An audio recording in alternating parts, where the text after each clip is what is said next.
ఇందిరమ్మ ఇల్లుకి దరఖాస్తు పెట్టుకున్నారా? పెట్టుకోవాలంటే డబ్బులు కట్టాలంట. మళ్ళీ డబ్బులు కట్టి మాత్రం లేదు, మేము గరీబోళ్ళం. 6 గ్యారెంటీలు అని చెప్పిండు.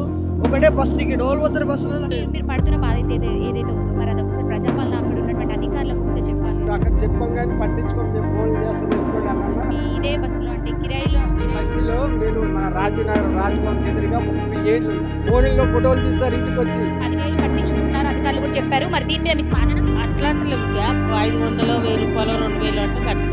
ఒక్కసారి 15,000 అంటే ఏడుకెళ్ళి కడతాడు గరీబ్ పిల్లలు వాళ్ళు. 15,000 అంటే కోట్లు సంపాదించొచ్చాడు. వస్తాయా రావా? అది ఎవరికి వస్తాయి ఎవరికి వద్దు. మీకు బియ్యం రాడు? లేదు, మా పిల్లలకు మా 2 కొడుకులకు లేదు. కొనుక్కుంటాం ఆడేయడం బియ్యం కొన్ని. 21 సంవత్సరమే మేము ఇక్కడ ఉండబట్టి రేషన్ కార్డు లేదు, పిల్లలకు జ్వరం వచ్చిపోలేదు చూడు, ఇట్లా దోమలు ఈగలు వల్ల స్కూల్కి పోలేదు. ఈవిడతో మాట్లాడడం మనం ఇందాక తన హస్బెండ్ లేరంటూ కూడా చెప్తున్నారు. ఇట్లా ఇల్లు లేకుండా ఒక్కరు పోరాడుతున్నటువంటి పరిస్థితి. ఒకరోజు ఇప్పుడు దరఖాస్తుల కోసం ఏవైతే చెప్తున్నారో ఒక్కరోజు వీళ్ళ పని బంద్ చేసి దరఖాస్తుల స్వీకరణకు ఇతర పనుల మీద తిరిగితే కూడా వాళ్ళ ఉద్యోగాలు కూడా పోయేటువంటి పరిస్థితి ఏర్పడింది. అట్లా కూడా చాలా వరకు ఉద్యోగాలు పోగొట్టుకున్నారు. మరి ఇట్లా ఈ కాంగ్రెస్ ప్రభుత్వంలో నిరుపేదలు ఇంతవరకు బాధపడుతూ ఎంత వాళ్ళు మొరపెట్టుకుంటున్నారు చూస్తున్నాం కదా. మరి మా కలకల ఇప్పుడు ఉన్నటువంటి ప్రభుత్వానికి మంచిదా అంటూ ఈరోజు వరకు క్వశ్చన్ చేస్తున్నటువంటి పరిస్థితి. నమస్తే, వెల్కమ్ టు పల్లవి టీవీ. ప్రస్తుతం మనం ఏదైతే ఇప్పుడు కాంగ్రెస్ ప్రభుత్వం చేపట్టినటువంటి ఇందిరమ్మ ఇళ్ల దరఖాస్తు ఏదైతే ఉందో మరి దీనికి సంబంధించి కూడా కొన్ని వివరాలు తెలుసుకోవడానికి కూడా మనం ఒక బస్తీకి రావడం జరిగింది. ప్రస్తుతం మనం ఖైరతాబాద్ బస్తీలో అయితే ఉన్నాం. దీనికి సంబంధించి ఇక్కడ ఉన్నటువంటి అంటే ప్రజలతో మాట్లాడి తెలుసుకుందాం. మరి ఇళ్ల దరఖాస్తు పెట్టుకున్నారా అంటే ఎట్లా ఉంది ఏంటి కూడా తెలుసుకుందాం. నమస్తే అమ్మ, మీ పేరు? నమస్తే, నా పేరు యాదమ్మ. ఇందిరమ్మ ఇల్లుకి దరఖాస్తు పెట్టుకున్నారా? పెట్టుకోలేము. పెట్టుకోవాలంటే డబ్బులు కట్టాలంట. డబ్బులు ఎట్లా కట్టాలి? ఇందాక ఇచ్చారు, ఫ్రీగా ఇచ్చారు. మళ్ళీ డబ్బులు కట్టి మాత్రం లేదు, మేము గరీబోళ్ళం. పని చేసుకుంటాం, బంగ్లా పని చేసుకుంటాం, ఇండ్లలో పని చేసుకుంటాం. ఏడెళ్తే డబ్బులు వెళ్ళవి. అప్పుడు ఫ్రీగా ఇచ్చారు, మరి డబ్బులు అంటే ఎట్లా ఇస్తారు? ఇప్పుడు ఫ్రీగా ఇవ్వండి. ఫ్రీగా గరీబోళ్ళకు కట్టిస్తారు. డబ్బులు అని తీసుకోవాలి. మళ్ళీ ఇప్పుడు డబ్బులు తీసుకోలేదు. ఒకసారి మీ సేవకి వెళ్ళినప్పుడు అక్కడ ఉన్నటువంటి అధికారులను అడిగితే ఏమంటున్నారు? మరి ఇట్లా డబ్బులు కట్టించుకుంటున్నారు, మాకు లేనోళ్ళమని కదా, మరి డబ్బులు కట్టించుకుంటే ఎట్లా? అదేదో మేమే కట్టుకుంటాం. మాకు తెలియదు. పెద్దగా ఆయన చెప్పండి అంటారు. పెద్దలు చెప్పండి, మాకు తెలియదు, మాకు చెప్తే చేస్తున్నాం అంటారు వాళ్ళు. గతంలో అంటే కేసీఆర్ ప్రభుత్వం ఉన్నప్పుడు ఏమైనా దరఖాస్తు పెట్టడం జరిగిందా? డబుల్ బెడ్రూమ్ ఇస్తామని అన్నారు కదా, అప్పుడు డబుల్ బెడ్రూమ్ ఇస్తామన్నారు. పిలిచిండ్రు, తాళం తెచ్చారు, నిలబెట్టారు, ఫోటో తీసుకుర్రు, కాగితం ఇచ్చారు. ఇది ఇంటి కాగితం ఇచ్చారు. అంత ఏం తీసుకోలేదు. 1 రూపాయి తీసుకోలేదు. ఏం తీసుకోలేదు డబ్బులు. అంటే కేసీఆర్ ప్రభుత్వంలో ఇల్లు వచ్చిందా మీకు? వచ్చింది, మా బిడ్డకు వచ్చింది, కొల్లూరులో వచ్చింది. దీనికి సంబంధించి అధికారులకు కావచ్చు, ప్రభుత్వానికి మీరు ఏంది చెప్పదలుచుకున్నారు? మరి ఇట్లా డబ్బులు కట్టించుకుంటారు అంటారు కదా. ఇప్పుడు డబ్బులు కట్టించుకోవద్దు. ఇప్పుడు గరీబ్ వాళ్ళకు ఇవ్వాలంటే ఫ్రీకి ఇవ్వాలి. లేని వాళ్ళు ఉంటారు గరీబ్ వాళ్ళు, లేకనే కదా. ఇల్లు ఉన్న వాళ్ళకి ఇవ్వకండి, లేని వాళ్ళకి ఇవ్వండి. ఇల్లు లేని వాళ్ళకి ఇవ్వండి ఇల్లు. మళ్ళీ ఇల్లు లేదు, లేని వాళ్ళకి ఎట్లా? కష్టపడతారు, పొద్దంతా పోతారు, సాయంత్రం వస్తారు, ఏదో డబ్బులు ఇంత ఏదో వండుకొని తింటారు. ఇప్పుడు డబ్బులు కట్టే శక్తి లేదు, కట్టలేము. సో ఇప్పుడు ఈ ఖైరతాబాద్ బస్సులో ఉన్న వాళ్ళందరూ కూడా కిరాయి ఇంట్లోనే ఉంటున్నారు. సొంత ఇల్లు ఉన్నాయా లేకపోతే? సొంత ఇల్లు ఉన్న వాళ్ళు, కిరాయికున్న వాళ్ళు ఉన్నారు. నగర్ నగర్ ఇది అంటారా? సొంత ఇల్లు ఉన్నారు, సొంత ఉన్న గరీబ్ వాళ్ళు ఉన్నారు. గుడిసెలు ఉన్న వాళ్ళంతా ఇదంతా గరీబ్ వాళ్ళు. ఇక్కడ ఉన్న వాళ్ళంతా అక్కడ ఉన్న వాళ్ళు ఇల్లు ఉన్నోళ్ళు అంతే. రేవంత్ రెడ్డి వచ్చిండు, ఏమి చేయలేడు ఇప్పటిదాకా. 6 చెప్పిండు కదా, 6 గ్యారెంటీలు అని చెప్పిండు. ఒకటే బస్ టికెట్ ఓళ్ళు పోతారు బస్సులలో. మరి కాళ్ళు లేని నొప్పులు వాళ్ళు ఎట్లా పోతాం మేము? ఆటో పెట్టుకొని డబ్బులు పెట్టుకొని పోతున్నాం మేము. ఇదేం టికెట్ పెట్టి అన్ని చేసినట్టు అన్ని చేయాలి, లేకుంటే వదిలేయాలి. చేస్తే 6 తీసుకుంటూ 6 చేయాలి, 6 లేకుండా 5 చేయాలి, ఒకటి వదిలేయాలి. ఏం చేయకు, ఒకటి ఇచ్చి 3 ఏళ్ళు అవుతుంది. ఇంకేమొస్తాడు ఆయన? రాడు, వేస్ట్. రాడు. ఏ ప్రభుత్వం వస్తే మరి మీరు అనుకుంటున్నారు? అంటే బీజేపీ ఉంది, కేసీఆర్ మంచి చేసాడు. ఆయన తిన్నాడు, చేసాడు. గరీబ్ వాళ్ళకు డబ్బులు ఇచ్చిండు. వికలాంగులకు పోలియో వచ్చిన వాళ్ళకి ఇచ్చిండు డబ్బులు. 2,000 ఇచ్చిండు, 4,000 ఇచ్చిండు. నా బిడ్డ వికలాంగు పోలియో వచ్చింది, ఆమెకు 4,000 వస్తున్నాయి. ఇప్పుడు అంతనే బద్దరు అవుతుంది ఆమెకు. వస్తలే ఆగి వస్తున్నాయి, అంత వస్తలేవు. అప్పుడు నెలకు వస్తుండే, ఇప్పుడు నెలకు వస్తలేవు. 20 తారీఖు కరెక్ట్ ఇస్తలేరు. ఇప్పుడు అప్పుడు లేని వాళ్ళు, ముసలోళ్ళు అయ్యో డబ్బులు వస్తున్నాయని ఆశపడి కూర్చుంటారు. డబ్బులు ఎక్కడివి లేక కూర్చుంటారు. వాళ్ళు నీళ్ళు తాగి కూర్చుంటారు. అన్నం అకౌంట్లో అంటే అప్పుడు 2,000 ఉంటే ఇప్పుడు 4,000 పింఛన్ ఇస్తా అన్నాడు కదా, మరి ఇస్తున్నాడా? ఇస్తాడు, 4,000 ఇస్తాడు. లేటు లేటుగా అంటే ఎన్ని నెలలకు ఒకసారి పడుతుంది అకౌంట్లో? నిన్నెలా పడతావి కానీ లేటు. లేట్ అప్పుడు 5 తారీఖు వచ్చేది, ఫస్ట్కి వచ్చేది 20 తారీఖు, 25 అట్లా. ఇప్పుడు ఈ ప్రభుత్వం వచ్చినప్పటి నుంచి మీరు సంతోషంగా ఉన్నారా? ఏం లేదు, సంతోషం లేదు, నష్టం, అంతా నష్టమే. సంతోషం అన్ని పిరము, ఇంత పిరమా, అన్ని పిరము, అన్ని అయిపోయినవి, ఏం మంచిగా లేదు. ఎవరికేం చేయలే, ఆయన వచ్చి ఎవరికేం చేయలేడు. కేసీఆర్ చేసిండు, గరీబులకు చూసిండు, చేసిండు, పెట్టి, కానీ ఇప్పుడు వేస్ట్, ఆయన ఏం చేయలేడు. నమస్తే అండి, మీ పేరు? మోహన్ రావు అండి. ఎంతకాలంగా ఉంటున్నారు ఇక్కడ? నేను ఈ బస్తీలో 30 ఏళ్ళు అవుతుంది. ఓకే, ఉందా సొంత ఇల్లు ఉందా మీకు? సొంత ఇల్లు లేదు, నేను లేబర్ పని చేస్తాను. మేము లేబర్ పని చేస్తాము. ఉన్న రేషన్ కార్డు కూడా క్యాన్సిల్ చేస్తారు. ఖైరతాబాద్ మండలంలో ఉండే రేషన్ కార్డు మళ్ళీ మన చనిపోయిన రాజశేఖర్ రెడ్డి ఉండేటప్పుడు ఉండే రేషన్ కార్డు అప్పటి నుంచి మొన్న కరోనా ముందు క్యాన్సిల్ అయిపోయింది. ఎందుకని క్యాన్సిల్ అయింది? ఎందుకనేది తెలియదు మాకు. ఇక్కడ రేషన్ దుకాణానికి వెళ్తే గోపాల్ రేషన్ దుకాణం ఉంది రాజ్భవన్కి ఎదురుగా, క్యాన్సిల్ చేసేసారు. కార్డు పెట్టుకుని వెళ్తే మీరు క్యాన్సిల్ అయింది, మళ్ళీ చేసుకోండి అని చెప్పారు. మేము పోతే అప్లికేషన్లు ఇచ్చాం, అన్నీ ఇచ్చాం, కార్డు రాలేదు, ఇల్లు కూడా రాలేదు. ఒకసారి 2 సార్లు, అప్పుడు ఇంతకుముందు కేసీఆర్ 2 సార్లు ఫోన్ చేశారు ఇల్లు వస్తుందని, అది రాలేదు. మళ్ళీ ప్రజాపాలనలో కూడా పెట్టాం, రేషన్ కార్డు గురించి పెట్టాం, ఇల్లు గురించి పెట్టాం, అది కూడా రాలేదు, ఇప్పుడు వరకు రాలేదు, ఏం లేదు. మేము కూలి పని చేసుకునేటోళ్ళం. అంటే గతం ఓటు ఏడై ఉంది, అన్నీ ఉన్నాయి, ఇక్కడే ఉన్నది. మీ ఓటు కార్డు కూడా మీకు డైరెక్ట్ చూపిస్తా. ఖైరతాబాద్ మాది. ఇదిగోండి, తీసుకోండి, కావాలని తీసుకోండి, ఓటుతో సహా అన్ని ఇక్కడే ఉన్నాయి. 30 ఏళ్ళు కానీ ఉన్నాం. కానీ ఇప్పుడు కేసీఆర్ ప్రభుత్వంలో మీరు ఏమైనా దరఖాస్తు పెట్టారా? డబుల్ బెడ్రూమ్ కి సంబంధించి అప్లై చేసాం, 2 సార్లు వచ్చింది ఫోన్ కాల్స్. ఆ తర్వాత మిగతాది కాల్స్ రాలే, ఏం లేదు. మాతో సంతకం చేయించుకుంటారు, మీకు మళ్ళీ ఫోన్ చేస్తామన్నారు, మరి చేయలేదు. మాకు ఇప్పటికీ రాలేదు. ఆయన రాజశేఖర్ రెడ్డి, సారీ, మన సీఎం సార్ కూడా పెట్టాం. ఇక్కడ మన రేవంత్ రెడ్డి ప్రభుత్వం కూడా పెట్టాం, ఏమీ రాలేదు. రేషన్ కార్డు రాలేదు, ఇల్లు కూడా రాలేదు. ఓట్లు అయితే మాత్రం దరఖాస్తులో మీ పేరు ఉందని చెప్పారా, లేదని చెప్పారా, ఏమంటున్నారు? దరఖాస్తులో అలా లిస్ట్ ఇచ్చినప్పుడు మీ పేరు ఉంది, దాంట్లో ఉంది. మా మిస్సెస్తో కూడా సైన్ చేయించుకున్నారు, మా ఆధార్ కార్డులు తీసుకున్నారు, ఓటు ప్రూఫ్ కూడా తీసుకున్నారు, ఏం లేదు. కావాలంటే మొత్తం తీసుకోవచ్చు, మేము సిమెంట్ పని చేస్తాం. అది మా అంటే శుక్రవారం ప్రజాపాలన అనేది జరుగుతూ ఉంటది కదా, మరి అక్కడ మాట్లాడారా? ఇన్ని అంటే గత సంవత్సరంతో పోలి ఇప్పుడు ఈ ప్రభుత్వం వచ్చే దాదాపు 3 సంవత్సరాలు అవుతుంది, మరి ఇంకా మాకు రాకపోవడం ఎట్లా చూడాలని ఒకసారి ప్రజాపాలనలో కూడా అప్లికేషన్ పెట్టాం, మెసేజ్ ఇచ్చారు, అది కూడా లేదు. కావాలంటే నాకు 2 చెయ్యిలు ఇరిగిపోయి, ఇది కూడా చూడొచ్చు. నేను హ్యాండ్ క్యాపర్, ఇదిగోండి, ఇది కూడా చూడొచ్చు, ఇక్కడ కూడా ఉంది. డైరెక్ట్ మేము అబద్ధమైతే ఆడట్లేదు, మీకు క్లియర్ కనిపిస్తుంది. ఇవి చేసిన సర్టిఫికేట్లు కూడా ఉన్నాయి.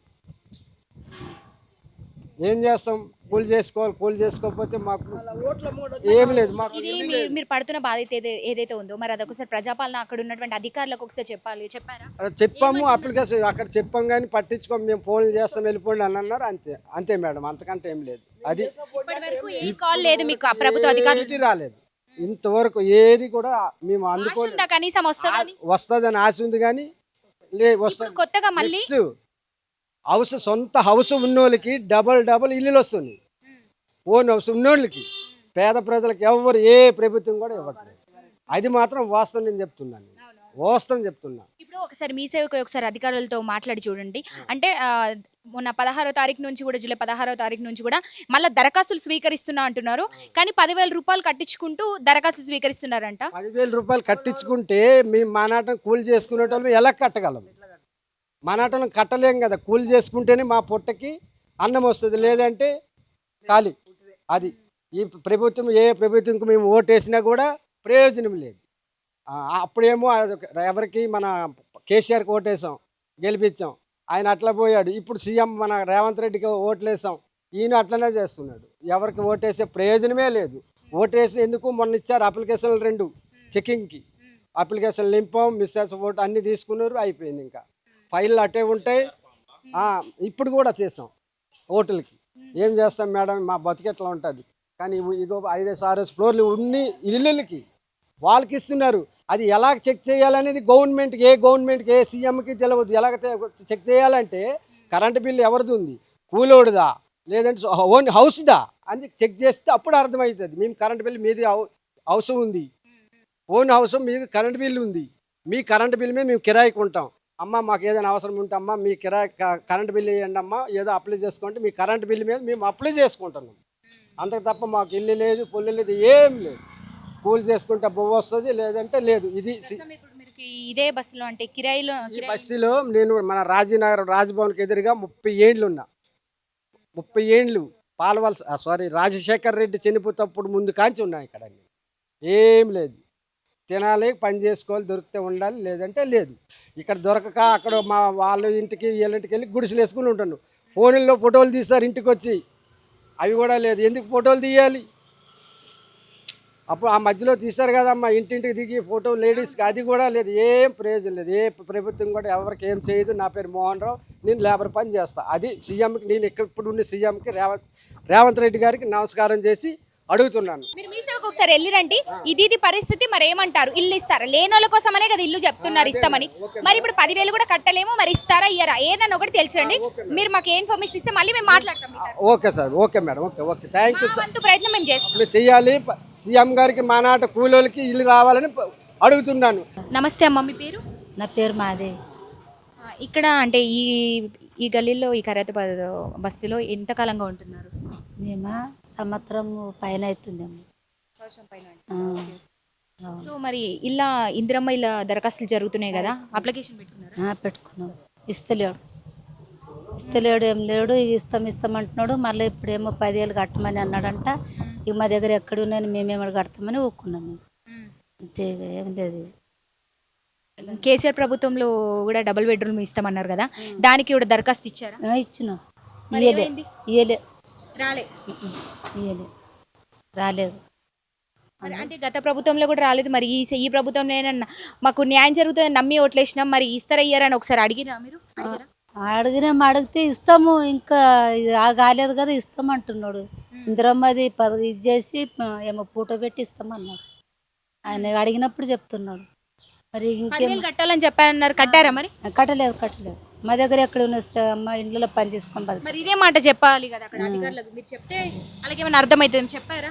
చెప్పినాం, రాసేటప్పుడు కూడా చెప్పినాం. ఏమంటున్నారు? ఇట్లా కూలి పని చేస్తాము, ఇట్లా బండి పట్టుకొని బతుకుతారు మా కొడుకులు, మేమేమో ఇళ్ళలో పని చేస్తామని చెప్పినాం. నెలకు 10,000 ఇల్లుకిరే కట్టాలి అని కూడా చెప్పినాము. చెప్తే కూడా అవునమ్మా వస్తుంది అన్నారు. ఇయ్యలేదు. అసలు దరఖాస్తు తీసుకున్నారా? తీసుకున్నారు. ఇప్పుడు మొన్న కూడా మళ్ళా తీసుకొని పోతే ఇచ్చిండ్రు కదా, ఇంకెందుకు మళ్ళీ ఇస్తున్నారు అన్నారు. వెనకకి వచ్చేసినాం. ఇయ్యలేదు. అంటే ప్రభుత్వ అధికారుల నుంచి ఏమైనా కాల్స్ రావడం అట్లా ఏమైనా జరిగినాయి ఇప్పటి వరకు? చేస్తామని అన్నారా? లేదు, రాలేదు. మీరు మళ్ళీ ఒకసారి అంటే మొన్న నుంచి మళ్ళీ కొత్తగా స్వీకరిస్తున్నామని చెప్పారు అధికారులు అయితే చెప్తున్నారు. మరి మీరు ఒకసారి మీ సేవకు పోయి, మరి మా దగ్గర ఇప్పుడు రూపాయి లేవు, మరి మీరు స్వీకరిస్తారా?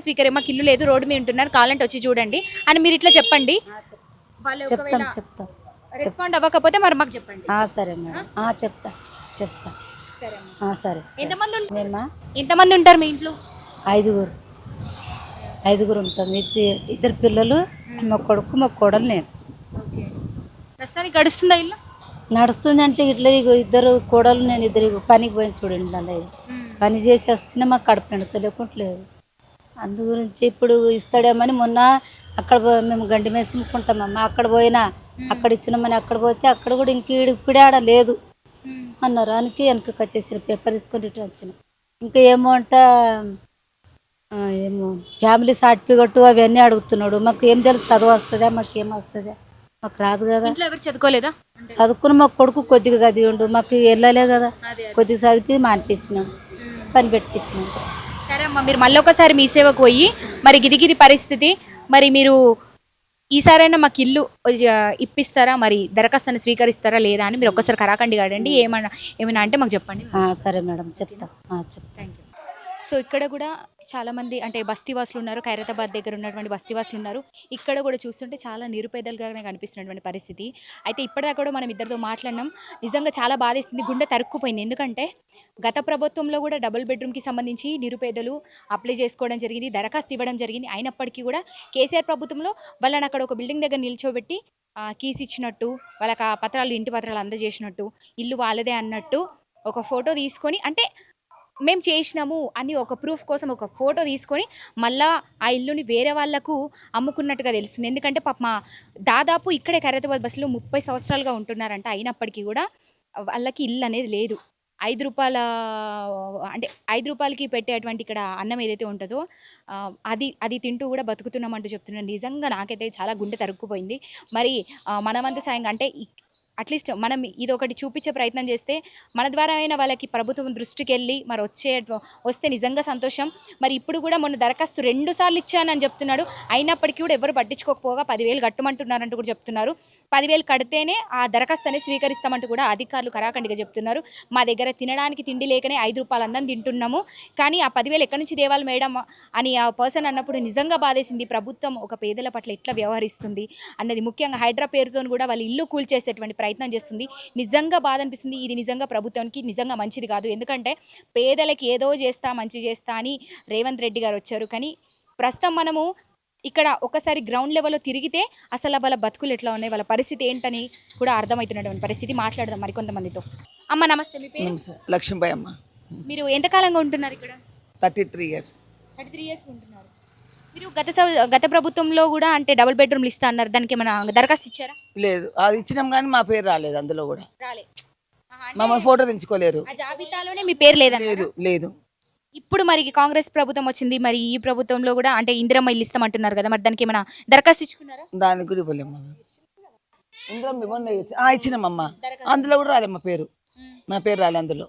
ఏదో డబ్బులు కట్టమంటున్నారు అని చెప్పి ఇప్పుడు 10,000 కట్టమంటారు కదా, 10,000 కట్టేసి మళ్ళీ పట్ట ఇచ్చినాక మళ్ళీ ఏమంటారు కదా వెంచర్ చేయించి, అది కూడా కాలే మాకు. ఎంతమంది ఉంటున్నారు అంటే దాదాపు ఇల్లు లేని వాళ్ళు ఈ బస్తీలో ఎంతమంది ఉండేటువంటి అవకాశం ఉంది? ఎన్ని ఇల్లు ఉంటాయి ఇక్కడ ఇల్లు లేని వాళ్ళ ఇల్లులు? ఉన్నాయమ్మా, 56,000 ఇల్లు ఉన్నాయి. ఇల్లు లేని వాళ్ళు ఉన్నాయి. మీరు దరఖాస్తు ఇచ్చుకున్నారా? ఇచ్చారా? వస్తుందా? రాలేదు. అన్నారా? రాలేదు, అసలు లిస్టులో పేరే లేదు అంటున్నారు. డబుల్ బెడ్రూమ్ పెట్టినాం, అది లిస్టు లేదు. ఇందిరమ్మ దానికి పెట్టినాం, అది లిస్టు రాలే అంటున్నారు. ఏం చెప్తారు అంటే 10,000 కడితేనే ఇల్లు అంటున్నాం కదా, మరి ప్రభుత్వానికి ఏం చెప్పదలుచుకున్నారు మీరు? ఏమో ఫ్రీగా ఇచ్చే వాటికి డబ్బులు కట్టమంటే ఎక్కడి నుంచి కడతాం? ఇక లేకనే కదా, లేకుండానే కదా ఉన్నది, కష్టం చేసుకొని. లేదనే మేము అప్లికేషన్ పెట్టుకున్నాం, వస్తుందేమని ఆశకు. ఉన్న వాళ్ళకే వస్తున్నాయి, లేని వాళ్ళకైతే లేదు. ఉన్న వాళ్ళకే ఇస్తున్నారు, ఇల్లులు ఉన్న వాళ్ళకే ఇల్లులు ఇస్తున్నారు. అవును, అందరూ అంటున్నారు. మేము ఇంతకుముందు కొంతమందితో మాట్లాడడం, ఇల్లు ఉన్న వాళ్ళకి ఇండ్లు వస్తున్నాయి, లేని నిరుపేదలకు రావట్లే అంటున్నారు. అవును, అది కరెక్టే. ఉన్న వాళ్ళకే ఇస్తున్నారు, లేని వాళ్ళకైతే ఇస్తలేరు. మొత్తం అందరికీ వాళ్ళ పేర్ల మీద పట్టా ఉన్నోళ్ళకి ఇల్లులు. మాకు అసలు ఇల్లులు లేవు, ఏం లేవు. రెంట్కుంటున్నా కూడా అది లేదు. అప్లికేషన్ పెట్టుకున్నా అసలు మీ పేర్లు ఇష్టనే లేదు అంటున్నారు. చెప్తున్నారు ఇందాక అక్కడ డబుల్ బెడ్రూమ్, అది పట్టాలు ఉన్నా కూడా డబుల్ బెడ్రూమ్లు వచ్చినాయి. మాకు అవి కూడా రాలేదు. మాకు కేసీఆర్ మొన్న మాకు ఇంద్రంగం పథకం పెట్టినాము, కరెంటు బిల్లు ఫ్రీ అన్నారు, అదన్నారు, అది కూడా రాలేదు మాకు. ఏది కూడా కాలేదు మాకు. మాకైతే కరెంట్ అధికారుల దగ్గర ఇక్కడ మనకు ప్రజాపాలన శుక్రవారం జరుగుతాయి. ఒకసారి కంప్లైంట్ ఇచ్చారా? తిరిగినాము, అప్లికేషన్ మళ్ళీ పెట్టుకోండి అంటే మళ్ళీ కూడా పెట్టినాము. కలెక్టర్ ఆఫీస్కి పోయినాము, అక్కడ పెట్టి వచ్చినాము. ఎక్కడికి పోమంటే అక్కడికి పోయి మళ్ళీ అప్లికేషన్ పెట్టుకొని వచ్చినాం. ఇంతవరకు అయితే ప్రజాపాలనకు 4 సార్లు వెళ్ళి పెట్టేసి వచ్చినాం. మళ్ళీ ఇక్కడ లక్కడిగా ఫుల్లో కలెక్టర్ ఆఫీస్లో పెట్టినాము. ఆయన కూడా ఇంకా ఏం చెప్పలే మాకు. కలెక్టర్ ఆఫీస్లో కూడా పెట్టినాం మేము, పోయి రాలేదు ఇల్లు. మరి ఇట్లా సో చూసారు కదా, ఇది పరిస్థితి. ఇల్లున్న వాళ్ళకే, పట్టాలున్న వాళ్ళకి, పట్టాదారులకి మళ్ళీ డబుల్ బెడ్రూమ్లు వచ్చినాయి. ఇల్లున్న వాళ్ళకి ఇల్లు వస్తున్నాయి తప్ప ఇట్లాంటి మా నిరుపేదలకి ఇల్లు రాకపోగా మీ నుంచి దరఖాస్తుకు 10,000 రూపాయలు చొప్పున కట్టమంటున్నారు. మరి మాకు ఉండడానికి ఇల్లే లేదని మేము ఇల్లు అప్లికేషన్కి పోతే అసలు 10,000 ఎక్కడి నుంచి తేవాలంటూ కూడా ఈరోజు మొరపెట్టుకుంటున్నాడు పరిస్థితి. ఇది రేవంత్ రెడ్డి ప్రభుత్వంలో వీళ్ళ పరిస్థితి ఇట్లా కొనసాగుతుందని చెప్పొచ్చు మనము.